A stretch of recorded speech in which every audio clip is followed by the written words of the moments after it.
Et on se retrouve donc pour cette revue de presse de l'économie.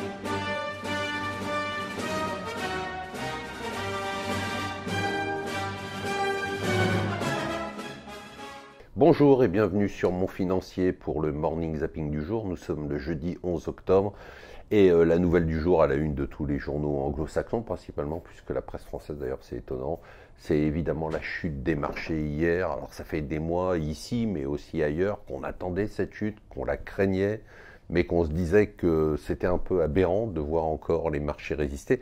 Alors il ne fallait pas se tromper, hein.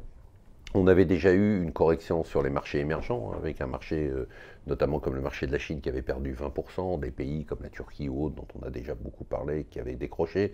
On avait eu déjà une correction assez importante sur le marché des valeurs moyennes. Et puis, il y avait quelques compartiments de la cote qui tenaient très bien. Alors, bien évidemment, les actions américaines, et en particulier les valeurs technologiques. En France, c'était le luxe et le pétrole. Et beaucoup pensaient que ces secteurs étaient préservés d'un mouvement de baisse, étaient un peu, en quelque sorte, les valeurs refuges par rapport au marché. Donc tout le monde s'est précipité sur les Apple, les Amazon, les LVMH, les Kering, les Total. Et puis hier, c'était assez surprenant, c'est la première fois que ces valeurs dites refuges ont craqué, hein, puisque hier le Nasdaq a perdu 4%, mais on a vu des chutes spectaculaires dans le luxe, notamment en France, des LVMH, des Kering, qui ont perdu des 6, des 7, des 8%, des 9%. Alors qu'est-ce qui se passe ? Rien de particulier depuis hier, hein. Il se passe que depuis des mois, il y a quand même la problématique de la guerre commerciale, surtout la problématique de la remontée des taux d'intérêt, une remontée des taux d'intérêt qui devrait s'accélérer parce que l'économie américaine va très bien, et donc il était un peu aberrant d'avoir encore des marchés qui tenaient à des niveaux, rappelons-le, qui sont spectaculaires, hein. Si on prend les marchés américains par rapport à mars 2009, on parle de plus d'un triplement des valeurs. Vous savez, les Amazon, les Apple, les 1000 milliards de dollars, on en a suffisamment parlé.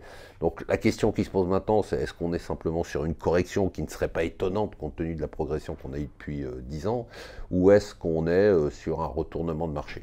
La réponse c'est que pour l'instant, compte tenu de l'environnement qui est pour le moins instable, je dirais qu'il est plus prudent de rester tranquille, comme on vous le conseille depuis pas mal de temps, et d'attendre un peu, de voir ce qui va se passer.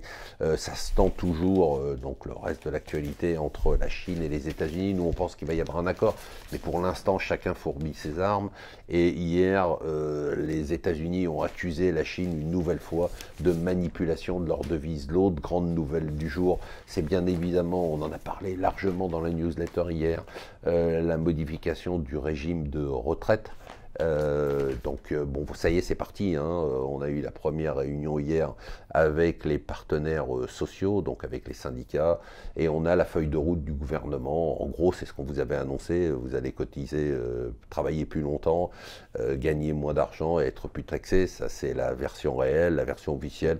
On passe par un système de points avec un régime universel, et puis bon, voilà, vous aurez quelques acquis qui seront préservés, mais tout ça, bien évidemment, on sait où ça mène, mais malheureusement la réforme est inéluctable. Si on veut continuer à avoir un système par répartition, il va falloir faire des gros sacrifices, donc il faudra bien évidemment, c'est pas faute de vous l'avoir répété, travailler sur son propre système par capitalisation. Voilà, ça va être une journée encore agitée, je vous souhaite une excellente journée.